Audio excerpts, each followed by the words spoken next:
Hello, everyone, and welcome to the Your Mark on the World show. I'm your host, Devin Thorpe. I'm a Forbes contributor covering social entrepreneurship and impact investing, and we have a great social entrepreneur on the show today. We have Lisa Curtis, who's the founder and CEO of Kuli Kuli.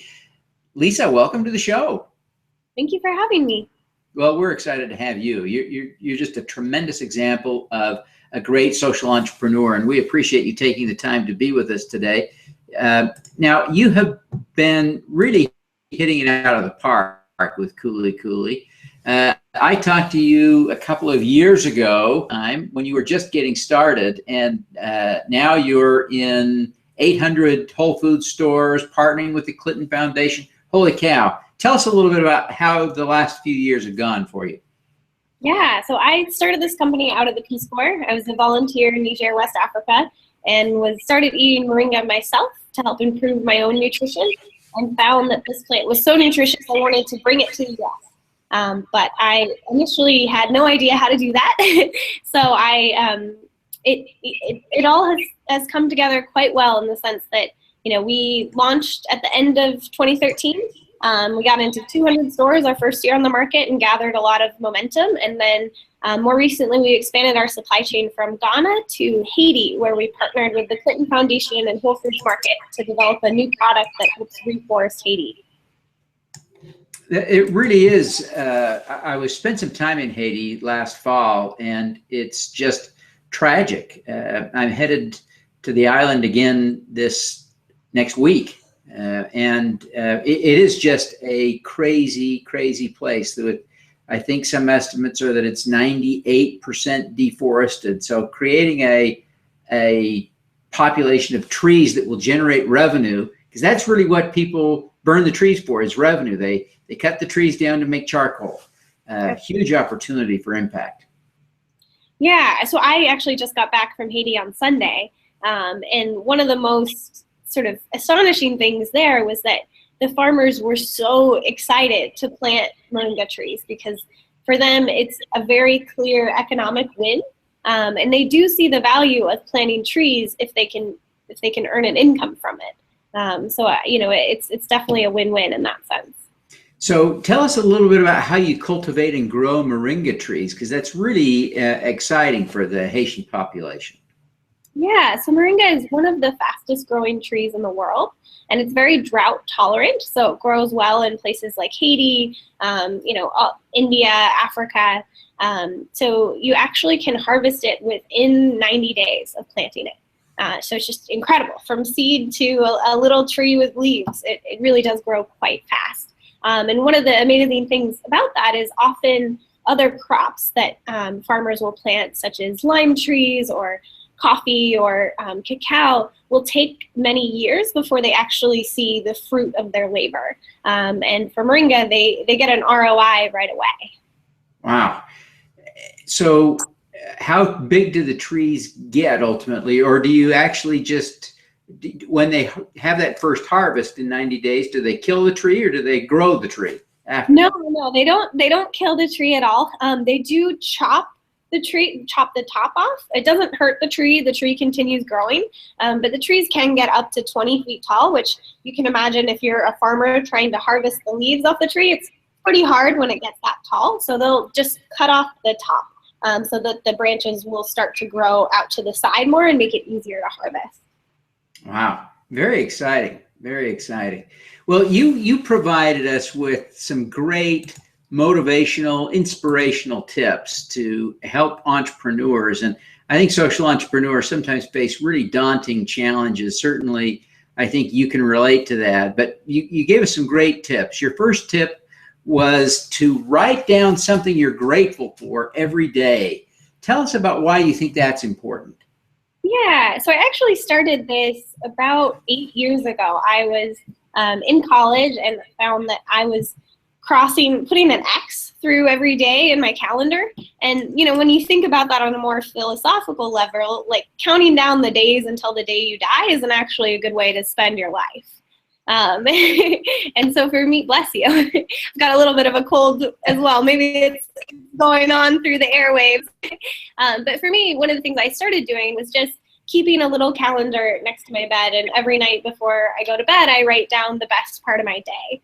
And starting a company really is a roller coaster ride. Something that's said a lot, but it is true. One moment you're on the top of the world, and the next moment you're, why am I doing this? This is so difficult. You just can't see out of that sort of dark hole. And so for me, forcing myself to find something positive to say, even about the darkest days, I think has just given me a much more positive outlook and helped me cope with a lot of the challenge that starting any company, social enterprise or not, entails. Yeah, I think it is powerful, and I see how it could really help a social entrepreneur, especially to cope with the frustrations that we deal with every day. Your second tip was to imagine what it would feel like to have your goal accomplished. Tell us about why you think that's a powerful tip. Yeah, so it's something that I've done a fair amount of research on, and the interesting thing about social entrepreneurs in particular is that they have big visions, and people often tell them that they're not going to make it. It's too crazy, it's too wild, but they're able to hold that vision in their head and ultimately get other people to see that vision with them. So it's something I've started doing with my team, where we'll actually do a visualization exercise. As kind of cheesy as that might sound, we'll just have everyone in the room and say, what would this look like? What would this feel like to have someone like Whole Foods as our partner? If people can envision it, it's much more likely that they can make it a reality, and it seems less crazy. It really is powerful. It's amazing if you search for the words vision board on Google, you'd just be amazed at the resources that come up. There's this whole industry about helping people visualize success, and I think that exists because it has a really powerful effect on us, doesn't it? It absolutely does. I mean, I learned this when I was a little kid playing soccer, and my coach told me to just imagine yourself scoring a goal before each game, and it makes you much more likely to score. But when you apply that to business, I think it works even better. Yeah. Now, your third tip was to take one small step towards your impossible goal every day, even if it's just sending an email. How have you found that to work for you?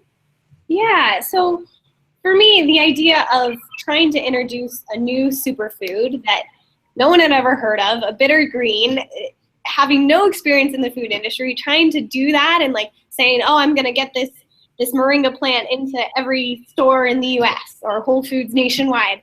That just seemed impossible, right? And so I think for us, when we started out, we wanted to take very small steps towards that goal. And so initially we made moringa bars in our kitchen, and then we started testing them out in farmers markets. And for us, that was a very easy way to take a first step towards the much broader goal, but to not get too caught up in, oh, I don't have the experience or the funding or whatever to execute on the big vision. Let's think about what the little things and tools that we do have to make this smaller step happen. So you've really had a lot of success already, but you just recently launched a new line of energy drinks, energy shots. How is that going? Yeah, so that was really cool. It was actually a collaboration between us and Whole Foods. So we came to them after working with the Clinton Foundation and this nonprofit in Haiti to start planting Moringa trees, and said, hey, Whole Foods, we have this opportunity to create a product that actually tells the story of what it looks like to support Haitian farmers and plant trees there. And they came back to us and said, we love it, we want to work with you, and we want to create something new. So they look like this. They're about the size of a 5-hour energy, but the similarities stop there. So they're, a green, basically a cross between a green juice and a cup of coffee, with the health benefits of a green juice and the energizing benefits of a cup of coffee. So it just launched in Whole Foods nationwide, and we've been getting a lot of really positive feedback. So it's been exciting. Oh, that is great. So you work a lot with women-owned cooperatives. Tell us a little bit about that, the strategy behind that, how well it's working, and who the women are that you're working with. Yeah. So, I mean, obviously we're a women-owned business, and we think empowering women is a very powerful tool. And there's been a lot of research that has shown in the developing world, in particular, if you give women an economic livelihood, they're much more likely to use that money to invest in their community, whether it's sending their kids to school or paying for healthcare, that kind of thing.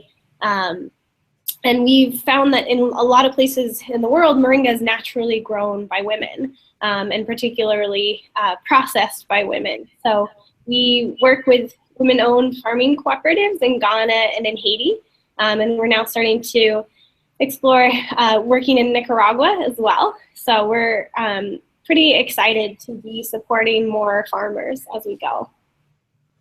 It is a key principle of what you're working on, and I think it's exciting to see that beginning to bear fruit. I want to take advantage of the opportunity while we've got you to get a few personal insights. Really, as you become more and more successful, you are becoming more admired, more of a role model to more people. Who do you look up to as a role model? Yeah, I really admire Jacqueline Novogratz. So she's the founder of Acumen Fund, and I actually read her book when I was in Peace Corp, and it just really struck me that, you can do something that's good for the world and is also profitable, and that those aren't opposing forces. And so her book really explained the idea of social enterprise to me, 5 years ago when there weren't as many people talking about it. And I actually sent her an email saying, she had no idea who I was, but I said, I'm sitting here in my little village and I'm reading your book, and I really is resonating with me. And she replied and said, it's great if we have people working with Acumen there, if you want to connect with them, which I thought was just incredible to have someone who's, so accomplished, also to have such humility and willingness to help others accomplish the same thing. So I try to think of that when I get other people reaching out to me with sort of similar requests.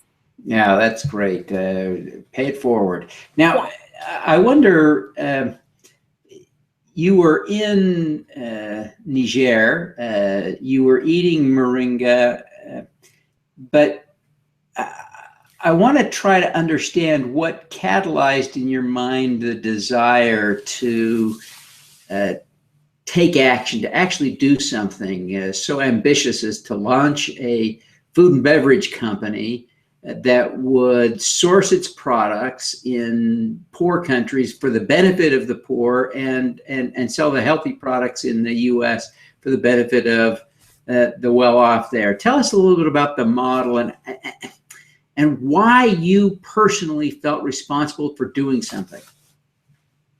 So the kind of crazy thing was, this was my way of dealing with circumstances that weren't going well. So I was in my Peace Corps village for about 7 months, had just started working on moringa, had just started building up with a cooperative to sell moringa locally. And then there was a terrorist attack in Niger, and we were forced to evacuate.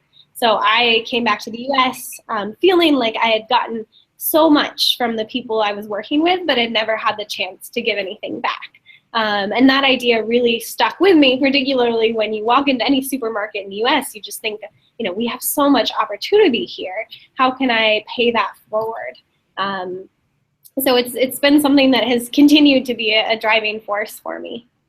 Oh, that's great. Now, one last question. We ask all of our guests for an impact hack. And I realize you've given us some great tips already, but do you have one more impact hack that we can all apply to do more good in the world? Yeah. So I think thinking of what your sort of competitive advantage as a social enterprise is. So a lot of times people ask, how are we able to form partnerships with the likes of Whole Foods and Timberland and Jose Andres and all of these really influential people and organizations? And it's because our mission and the change we want to make in the world fits into the mission of these much larger organizations. So I think social enterprises should really think about how the mission that they're trying to do, how that fits into the mission of other organizations, and how they can all come together to make an even broader impact. All right, that is a great Great concept. And I appreciate you sharing that. Before you go, I want you to tell people how they can find your products, learn more about them, and connect with you. That sounds great. Yeah, so our energy shots, which I showed before, are in Whole Foods nationwide, along with our pure moringa powder. Had to do the visualization thing. And then for me, I get a lot of email. I'm actually faster at Twitter. So if you tweet at me, it's at Lisa Curtis is my handle, LISACURTIS. I'm much faster to respond that way. Great. Well, Lisa, we really appreciate you taking the time to be on the show today. We wish you every success in scaling up Kuli Kuli for the sake of all those great women you're working with around the world. Thank you so much for having me, Devin. It's been a pleasure. All righty. Let's do some good.